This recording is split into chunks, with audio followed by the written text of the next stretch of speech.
জেপত পিষ্টল লৈ ফুৰো বুলি তেওঁলোকে আগতে নাজানিছিল।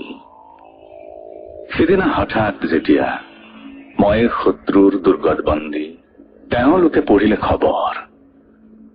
মানুহৰ মুখে মুখে হিচ হিচ বতাহত বাগৰি যোৱা গোপন ইস্তাহাৰখনত ঘোষিত হল, সামন্তৰ ভঁৰালৰ ধান কাঢ়িবলৈ যোৱা মই হেনো এটা ডকাইত।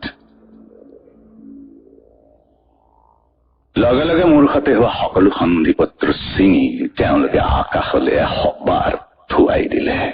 তীব্ৰ ঘৃণাত এশবাৰ।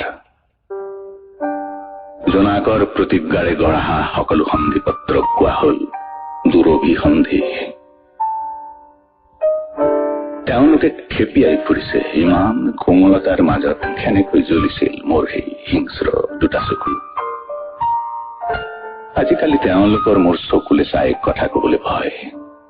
জানোচা, মোৰ হিংসাৰ কাঁইটে তেওঁলোকৰ হৃদয়ৰ অমল শান্তিকণো উদং কৰি থয়।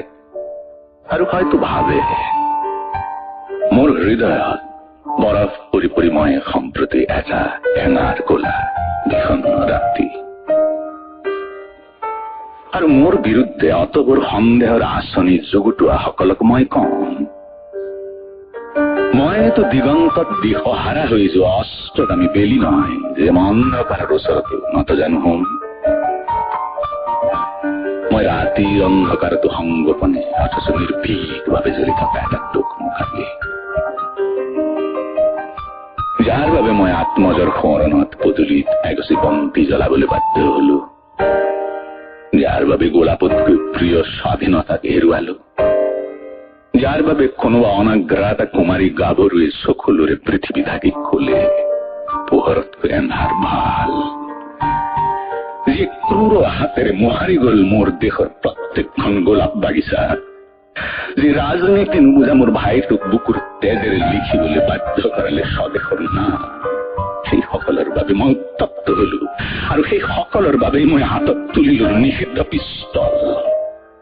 এদিন নহয় এদিন কংসবধৰ ভাওনা, এয়া মোৰ ৰক্তবৰ্ণ প্ৰতিজ্ঞা। মই জানো এদিন নহয় এদিন সূৰ্যৰ ফালে চাই কথা কবলৈ জুই বিচাৰি মোৰ ওচৰলৈ আহিবা। এদিন নহয় এদিন একেখন সন্ধিপত্ৰত স্বাক্ষৰ কৰিবলৈ বাধ্য হবা। সেই দিনটোলৈকে মই অকলে উৰুৱাম তেজৰ পতাকা, এয়া মোৰ ৰক্তবৰ্ণ প্ৰতিজ্ঞা।